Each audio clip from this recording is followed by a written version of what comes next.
बनाना है तो हमने ह्यूमस यानी कि जीव द्रव्य बनाना है। ह्यूमस कैसे बनेगा नोट कर लें। हम जितना भी फसलों का अवशेष है, जितना भी खेत में हमारा फसलों का अवशेष बच गया, जैसे गन्ने की पाती, आपकी गेहूं का प्राण, धान का प्राण या दालों वाली फसलें हैं, उनके पौधों के अवशेष वो सारे के सारे जमीन में फैला दीजिए। जमीन में फैलाने से क्या होगा, आपकी वहां नमी बरकरार रहेगी और तापमान बरकरार रहेगा। क्या होगा, 24 से 32 डिग्री तक आपने अगर तापमान मेंटेन कर लिया और 65 से 72% नमी बना दी और वहां पे अंधेरा रख दिया, उसके ऊपर अगर जीवामृत आपने डाल दिया तो वो सूक्ष्म पर्यावरण बढ़ जाएगा, ह्यूमस बढ़ जाएगा। और ह्यूमस ही खेत में ह्यूमस का निर्माण होगा। ह्यूमस निर्माण के अंदर ही जो पोषक तत्व जमीन को चाहिए, पौधों को चाहिए, वो सारे के सारे उपलब्ध है। सिर्फ और सिर्फ ह्यूमस बनाना है जो सब हमारे पास है। फसलों के अवशेषों के विघटन से होगा, सूक्ष्म जीवाणुओं द्वारा विघटन किया जाता है। और देसी गाय के लिए इस प्रकार की खेती है, ये नोट कर लेना, ये आधार है, आच्छादन है, ये मल्चिंग है। ये मल्चिंग में ये हमने वो देना है, ये जो सूक्ष्म जीव हैं या केंचुआ है, इनका ये महल चुबारे कोठी रेस्ट हाउस यही है इनका, ये देना है। उखाड़ के नहीं फेंकना, इनको घरों से बाहर नहीं फेंकना, बेदखल नहीं करना है। ये उनके घर हमने बना दिए और उनको तापमान अनुकूल दे दिया तो वो भागे आएंगे और आपकी खेती में कंधे से कंधा मिला के सीरी की तरह, छोटे बेटे की तरह आपके साथ जुट जाएंगे और किसी भी कीमत पे आपको बाहर से कुछ भी डालना नहीं पड़ेगा। अच्छा धन ही सब कुछ, ऐसी ही आपको जमीन मिल जाएगी। ह्यूमस का निर्माण होगा। ह्यूमस में क्या होता है, जैविक कार्बन, कार्बन डाइऑक्साइड और नाइट्रोजन।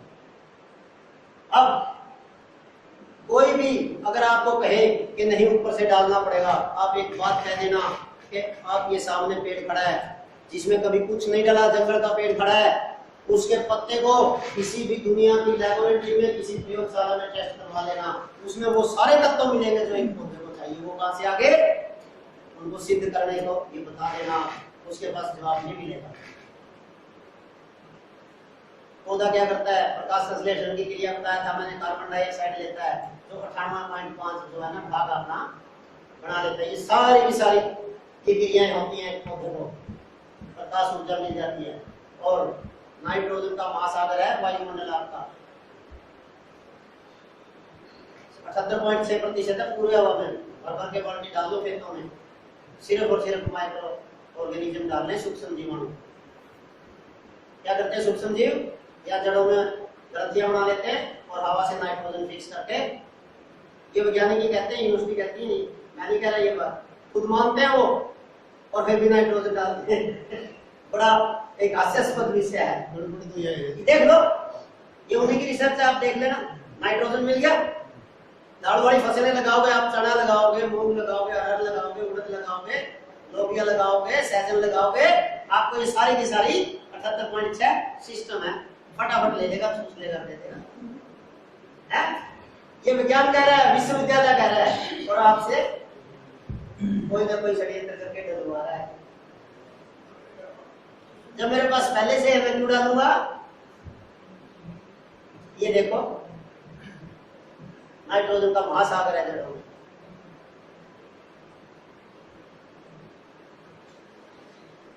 ये ह्यूमस का निर्माण, कार्बन डाइऑक्साइड भी हमें मुफ्त में, नाइट्रोजन भी हमें मुफ्त में। एक खेल हुआ जिसकी वजह से ये डलवा गए, क्या है, ये 10:1 में होना चाहिए शायद। 10:1 में हमें कार्बन डाइऑक्साइड और नाइट्रोजन चाहिए, इसको समझने की जरूरत है। क्या है, कार्बन और नाइट्रोजन का जो अनुपात है, रेशो है, वो CN रेशो, वो 10:1 होना चाहिए। यानी कि 10 kilo carbon dioxide 1 kilo nitrogen को पकड़ेगा।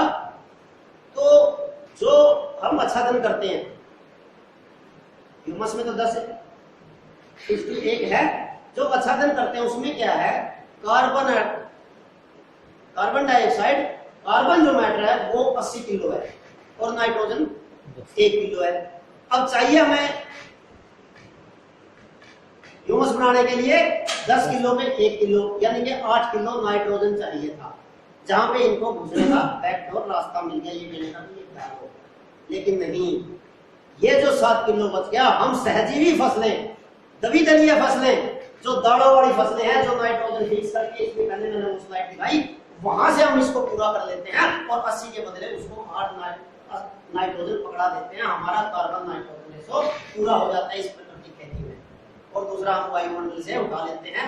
कितनी जगह से आने लग रहा है नाइट्रोजन, देखो तो अभी मैंने दिखाया था 78.6 हवा में पड़ा है, उधर से वो सूक्ष्म जीव देने लग रहे हैं, इधर से हमारा आच्छादन देने लग रहा है और उधर से दालें देने लग रही है।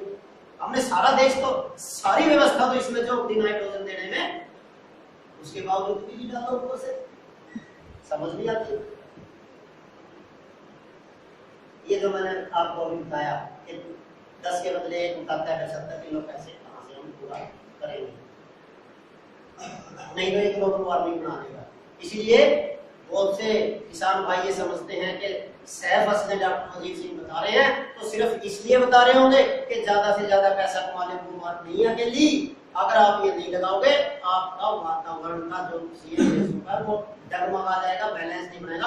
आप ये सोच लेना, ये सबसे जरूरी है सह फसलें लगाना। बगैर सह फसलें, बगैर जब ये दिलों के देना ही नहीं कोई भी फसल। अब गुरुत्वाकर्षण शक्ति, ये देखना, जहां से आया वहीं जाएगा। बॉल आपने फेंकी ऊपर थी, नीचे क्यों आई? जमीन खींचती है। ये आपके न्यूटन जी क्या सिद्धांत दिया? गवाला थे ये, गाय चराते थे, जब पेड़ के नीचे बैठे, सेब के नीचे, तो पेड़ सेब नीचे गिरा, तो इन्होंने कहा कि नीचे क्यों गिरता है, इसका मतलब कोई ना कोई धरती में ताकत है जो कि नीचे की तरफ खींचती है। लेकिन मैंने यहाँ पे उदाहरण दिया था, यहाँ पे न्यूटन जी फेल हो गए। हालांकि बहुत बड़े साइंटिस्ट हैं, इनकी थ्योरी ने आज तक किसी ने निकाल, लेकिन यहाँ पे फेल कैसे हुए? मैंने ये कहा था, जो चीज जहां से आएगी, प्रकृति ने व्यवस्था की है, इंसान के बस की बात नहीं है, वो वहां जाएगी। पानी कहां से आया था? समुद्र से उठा के बादलों द्वारा जमीन पे आया था। तो वाष्पीकरण से क्या होगा? जो पानी पौधे को ज्यादा नहीं चाहिए तो कहां जाएगा? वहां जाएगा। वस्तुमान, एक उदाहरण दिया था न्यूटन ने, जिसमें वजन है, जिस वस्तुमान में भार है, वो नीचे ही नीचे आएगी। पानी में भार है लेकिन फिर भी ऊपर जाता है, क्योंकि प्रकृति ने इंसान से बेहतर व्यवस्था दी है। जो जाएगा वहां जाएगा ही जाएगा। ये हमने फसलों के अवशेषों के बारे में गलत किया, वहां पे नहीं डाला, इसीलिए हमारा सारा का सारा खाद्य टूट गया।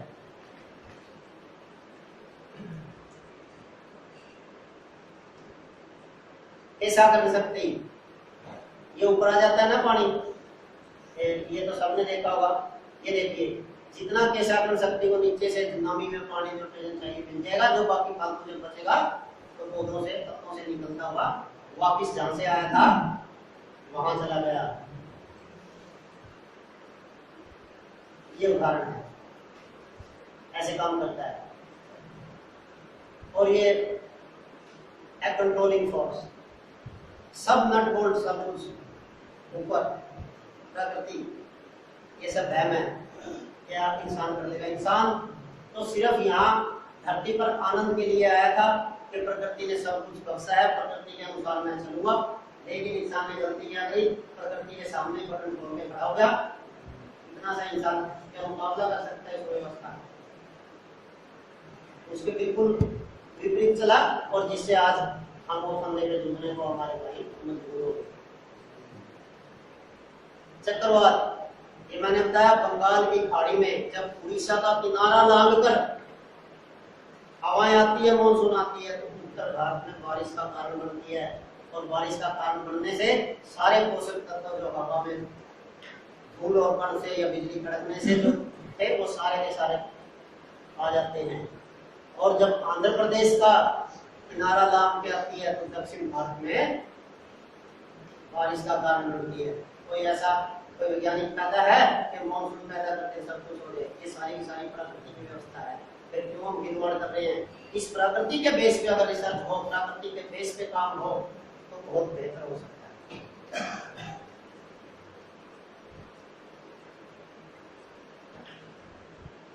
ऐसा ही है। बारिश से देख लो क्या क्या मिल जाता है, नाइट्रोजन भूल जाते हैं, 15% नाइट्रोजन बारिश से हमारे को फिर वापस मिल जाती है। फास्फोरस और वो जितने मैंने बताया था सब तत्व हमारे मिल जाते हैं। अब ये देसी केंचुआ की गतिविधियां,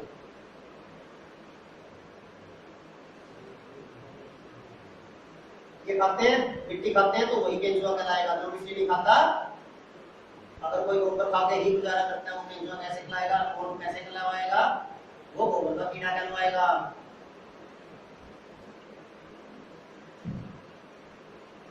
सामान्यतः 0 से 48 डिग्री में भी करता है काम,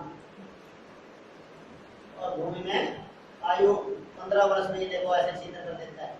ये देख लेना देसी और विदेशी केंचुओं में, मिट्टी खाता है वो, गोबर और वनस्पति खाता है,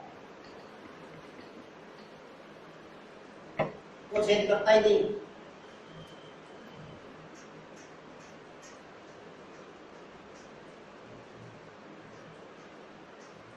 मिट्टी खाने वाला केंचुआ, ये देखना ऐसे ला करके उपजाऊ मिट्टी नीचे से अपनी डाइजेशन पावर से निकाल करके ऊपर छोड़ता है,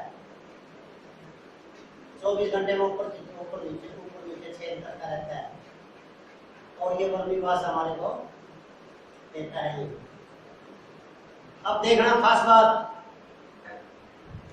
केंचुओं में जो विष्ठा है उसमें नाइट्रोजन सामान्य भूमि से कितनी ज्यादा है, 7 गुना। गुना का मतलब अंदाजा लगा लो, अगर उसमें 10 किलो है तो ये 70 किलो दे रहा है। ये मिट्टी, फास्फेट कितना है, पोटास, कैल्शियम 11 गुना, पोटास 11 गुना, कैल्शियम 6 गुना और मैग्नीशियम 7 गुना, गंधक 10 गुना ज्यादा होता है। ये वैज्ञानिकों की रिपोर्ट है, जब वहां है तो फिर इसलिए हमें देना है। इसका अर्थ है कि केंचुए गहराई का महासागर खा करके वापिस भूमि में ला देते हैं। हम पहले ही सिद्ध कर चुके हैं कि गहराई के जितना ज्यादा गहराई में जाएंगे उतना ज्यादा भूमि महासागर ज्यादा खाद्य तत्व हमारे बीच में उपलब्ध होते जाएंगे, तो वो सारे का सारा जाने का काम उसका केंचुआ करता। और ये हमने सूक्ष्म पर्यावरण बनाना है, जिसको मैंने कहा था माइक्रो क्लाइमेट। कैसे बनाएंगे, हम बनाएंगे, आच्छादन करेंगे, सारे के सारे जो भी पानी हैं, जो भी वेस्ट है वो उसमें डालेंगे, और पेड़ पौधों के और पशुओं के जितने भी पेड़ पौधों के अवशेष हैं वो भूमि पे डालेंगे। 25 से 32 डिग्री तापमान वहां पे निर्माण करेंगे, 65 से 72% नमी या 25 दिन हो जाएगी, और भूमि के अंदर अंधेरा हो जाएगा, तो हमारा पर्यावरण बन जाएगा। पर्यावरण बढ़ने से क्या होगा, सूक्ष्म पर्यावरण बढ़ने से, यानी कि हमने उनको वो सारी सुविधाएं दे दी सूक्ष्म जीवों को पनपने के लिए, केंचुओं को पनपने के लिए, और हमारा खेती का कार्यक्रम शुरू। सारे के सारे खाद किसी फैक्ट्री से नहीं लाने, कहीं से नहीं लाने, हमारे पौधों की जड़ों में फैक्ट्रियां ऑटोमेटिक लग चुकी है, अगर ये हमने कर दिया।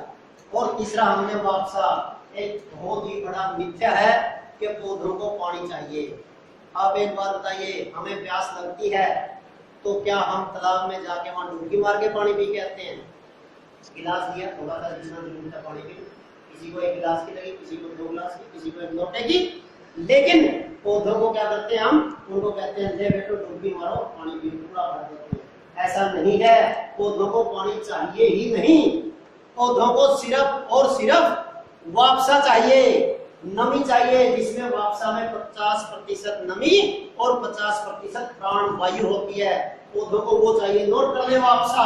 वापसा कैसे बनता है, आपने क्या करना है, कोई भी पौधा जब दिन के 12 बजे की धूप हो और जहां उसकी छांव आंख में पड़े उसमें बहुत दाना लगा देना है। वापसा लेने वाली जड़ें वहां नाली बना करके थोड़ी सा पानी दे देना, नमी दे देना, वो जड़ें अपने आप उसको वहां पे पहुंचा देगी। ये प्राकृतिक खेती में वापसा बनाने का बहुत बेहतर है, और आपका जो 90% पानी बचने का कार्य था वो मैंने यहाँ पे सिद्ध कर दिया। वापसा बना दें तो आपको नमी भी मिल जाएगी और प्राणवायु भी मिल जाएगी।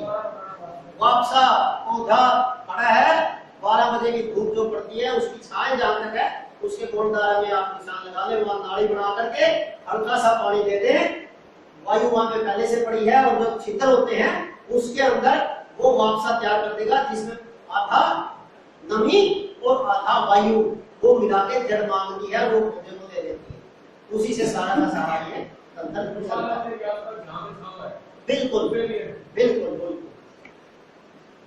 50% हवा और 50% वाष्प कण। इस प्रकार से ये काष्ठ आच्छादन है। ये मैंने सारी की सारी आपको बता दी। आच्छादन करेंगे, सारा का सारा सामान वहां पे डालेंगे और सूक्ष्म पर्यावरण करेंगे तो आपको माइक्रो क्लाइमेट बन जाएगा। और केंद्रीय सूक्ष्म पर्यावरण में खास बात यह है, जब आपने वो सूक्ष्म पर्यावरण बना दिया, आपने वो वापसा बना दिया, तो केंचुओं के लिए वो सबसे आरामदायक स्थिति होगी और ज्यादा से ज्यादा मेहनत और काम करेगा। और इसी माहौल में, इसी मौसम में, इसी सूक्ष्म पर्यावरण में, इसी वापसा में इस ह्यूमस क्रिएट करने में हम कामयाब होंगे और किसी भी प्रकार की समस्याएं हमारे को नहीं आएंगी। अब मैं सीधा चलता हूं आपको कि जो हमने ज्यादा से ज्यादा जीवाणु उसके अंदर ताकि जमीन में पहुंचाने हैं तो किस तरीके से पहुंचाने हैं वो अब आप देखिए।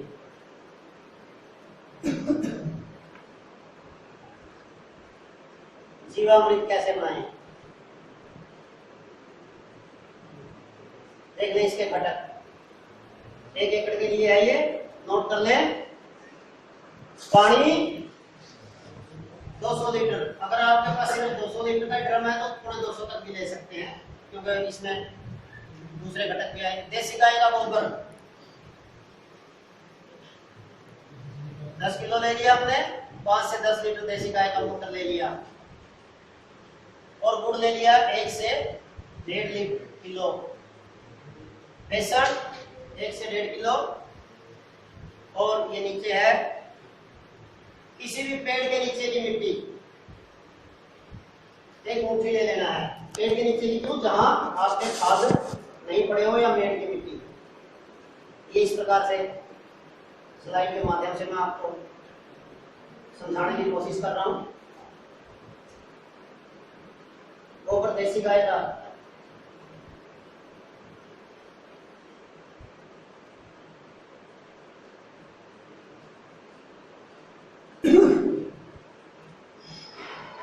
इसका खास ये रखना है, एक तो ये जो भी ड्रम या टंकी या जिस भी आप बर्तन में या किसी सतह में बनाओगे वो छांव में रखने हैं, धूप छांव में नहीं। सीधी सूर्य की किरणें नहीं पड़नी चाहिए और बारिश का पानी नीचे पड़ना चाहिए। और घूमना हमेशा घड़ी की सुई की दिशा में है, क्योंकि ब्रह्मांड भी इसी दिशा में घूम रहा है। पॉजिटिव एनर्जी आएगी, नेगेटिव नहीं आएगी। और अगर आप उल्टा घुमाएंगे तो वो नीचे जो जीवाणु है वो नीचे बैठ जाएंगे और उनको ऑक्सीजन नहीं मिलेगी, वो मर जाएंगे। इसीलिए घड़ी की सुई की दिशा में घुमाना है इसको जीवामृत बनाने के लिए। और ढकना इसको बोरी से है। बोरी का मतलब बोरी से, क्योंकि उसके अंदर छिद्र होते हैं। मैंने पहले ही आपको दिखाया था कि कार्बन डाइऑक्साइड, नाइट्रेट, मीथेन बनेंगे जो जहरीली गैसें वो निकल जाएंगी। ये बिल्कुल जैसा कहा जाए वैसा ही करना है। ये 25 साल 30 साल का अनुभव तो पद्म श्री सुभाष पालेकर जी का है और 21 साल का अनुभव आचार्य डॉक्टर देवव्रत जी जो वर्तमान में राज्यपाल हिमाचल प्रदेश है उनका गुरुकुल की कृषि में है। और आप ज्यादा से ज्यादा इसके बारे में जानकारी करें तो पालेकर जी की और डॉक्टर देवव्रत आचार्य जी की किताब पढ़ें जो प्राकृतिक जीरो बजट है। घड़ी की सुई में 2 से 3 मिनट घुमाना है और इसको 72 घंटे छांव में रखना है। सुबह शाम आपको 1 से 2 मिनट या 2 से उसी दिशा में घुमाते रहना है। आपका 72 घंटे में जीवामृत बनके तैयार हो गया। अब इसको देना कैसे है? सबसे बेहतर तो है जब आप खेत तैयार करते हैं जब पानी के नाके में इसको खोलते हैं, बूंद बूंद ये जाता है, कोई टंकी कैलिब्रेट कर लें और वो वहां पे चला जाए। नहीं तो आप खड़ी फसल में भी इसको डाल के दे सकते हैं, कोई टंकी या बना करके जिस भी प्रकार से स्प्रे भी इसको करते हैं। और ये 30 दिन में किले में जाना चाहिए। इसीलिए वो कंसेप्ट क्या था कि एक गाय 30 एकड़ की खेती कर सकती है। और वो कैसे कर सकती है कि जो गाय दूध देती है और जो गाय दूध नहीं देती, दूध ना देने वाले गाय सारी एनर्जी अपनी गोबर और मूत्र में दे देती है। उसके गोबर मूत्र में ज्यादा ताकत होती है, ज्यादा जीवाणु होते हैं दूध देने वाले से, क्योंकि दूध देने वाले को 2 जगह बांटनी होती है अपनी ताकत। तो कहने का मतलब ये है इस खेती में ना दूध देने वाली ज्यादा फायदेमंद है। ये मत सोचे कि ये दूध नहीं दे रही, तो ज्यादा फायदेमंद वो है हमारी गाय। और जितना ताजा गोबर होगा उतना ही अच्छा, और गोमूत्र जितना पुराना होगा उतना ही अच्छा है। ये सारे के सारे जीवाणु कहने ना, हमने वहां ह्यूमस बना दिया, वापसा कर दिया, सूक्ष्म पर्यावरण बना दिया, वहां पहुंचाने हैं 500 300 से 500 करोड़। ये जो मैंने बताई वो सारी है। इसमें बैल का आता गोबर ले सकते हो, लेकिन और कोई गोबर नहीं, ठीक है। जर्सी होल्स्टाइन बिल्कुल बैन है, वर्जित है, बिल्कुल नहीं लेना।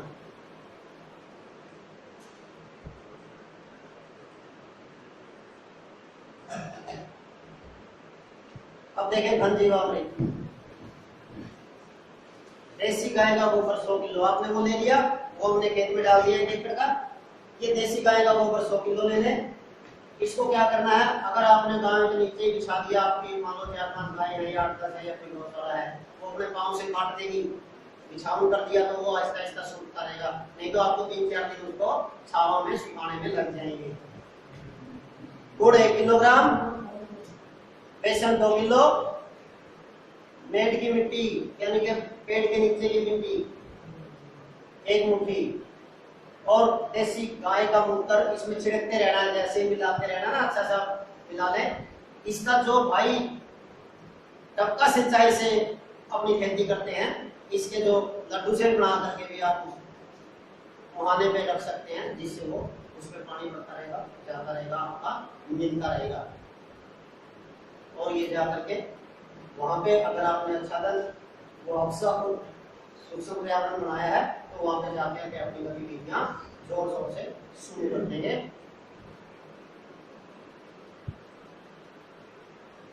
अच्छी तरह से मिला लें, इसमें थोड़ा थोड़ा गौमूत्र डालते रहें, और 2 से 4 दिन छाया में सुखा करके इसको अच्छी प्रकार से सूखने से बारीक करने के बाद खेत में डाल सकते हैं, या बोरियों में भर के ऊपर फट्टे पे रख लेना। बोरियां भर के 6 महीने तक आप इसका प्रयोग कर सकते हैं।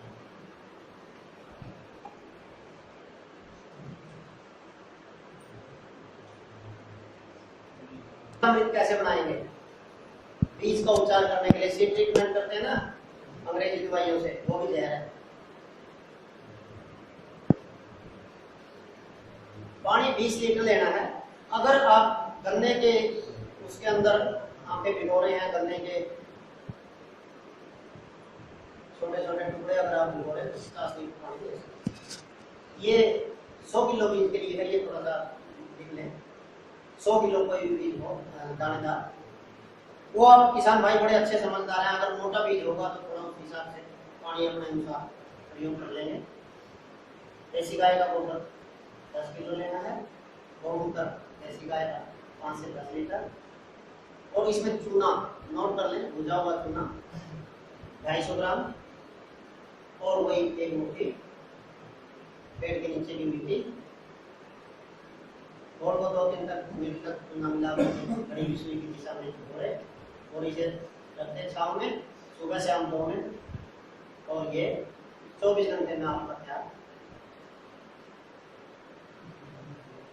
इसका बीज का उपचार, क्योंकि बीज का उपचार अगर आप जैविक खेती में जाते हैं तो किससे बताते हैं? ट्राइकोडर्मा सीडोमोनास से। तो सब कुछ है इसके अंदर, वही बैक्टीरिया है, वही जीवाणु है। तो खरीदने पे जाए, शहर का पैसा शहर में नहीं गांव में आएगा, गांव का पैसा शहर में जाएगा, वो मूलभूत है।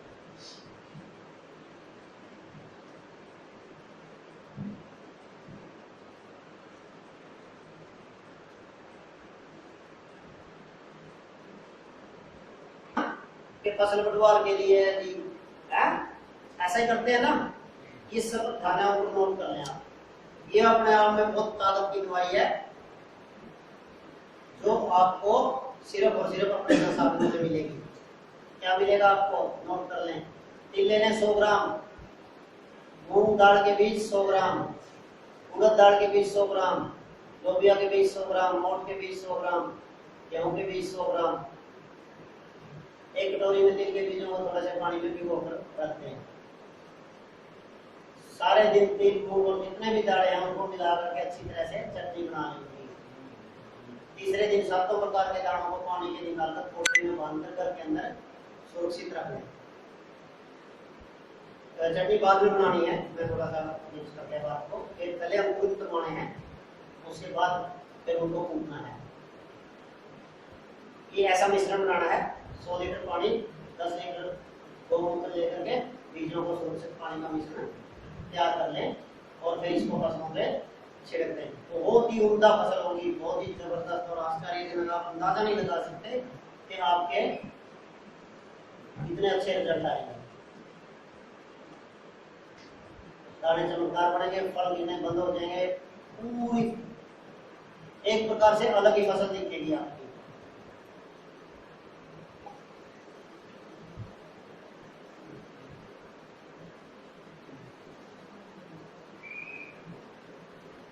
फसल सुरक्षा चक्र, सबसे पहले आपने नीमास्त्र तैयार करना है। नीमास्त्र क्या है? छोटी सूंडियों के लिए, रस चूसने वाले कीड़ों के लिए, इल्ली आदि के लिए। नोट कर लें इसको। नीम की हरी पत्तियां, सट्टे फल और टहनियां भी आप कूट के डाल सकते हैं इसकी। 5 किलो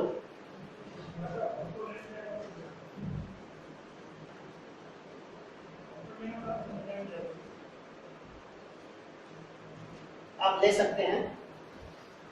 देसी गाय का मूत्र 100 लीटर, देसी गाय का गोबर 5 लीटर,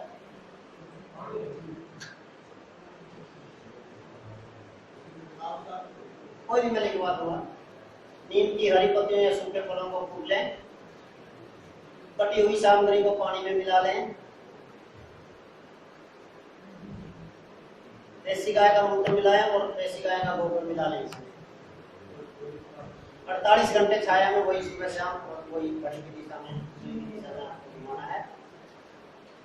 अगला अग्नि स्तर, ये सारे का सारा एक किले के लिए, एक एकड़ के लिए है। रस चूसने वाले कीड़ों के लिए, छोटी छोटी और इल्लियों के लिए है। नीम के पत्ते 2 किलो, देसी गाय का मूत्र 20 लीटर, तंबाकू पाउडर 500 ग्राम, तीखी हरी मिर्च की चटनी 500 ग्राम, देसी लहसुन की चटनी 250 ग्राम। अब बनाने की विधि, कटे हुए नीम के पत्ते, तंबाकू पाउडर, मिर्च की चटनी, लहसुन की चटनी और गौमूत्र में मिला करके धीमी आंच पर पकाना। बिल्कुल बहुत ही धीमी आंच पर आराम से बर्तन रखना है। अगर आपने पटक दिया तो विघटन क्रिया होगी, जिसके अंदर नकारात्मक ऊर्जा पैदा होती है। कोई भी काम बहुत ही अच्छी सोच के साथ करना है, शुभ होता है, क्योंकि हम प्रकृति के अनुकूल चल रहे हैं। मिश्रण को 48 घंटे के लिए रखते हैं। इस मिश्रण को सुबह शाम लकड़ी की डंडी से साथ घोलते रहें और 6 से 8 लीटर लेना। इसमें से 200 लीटर पानी मिलाना, एक काफी हो जाएगा, क्योंकि 20 से 25 लीटर हमारा बन जाएगा, तो ये 3 से 4 एकड़ के लिए बन जाता है।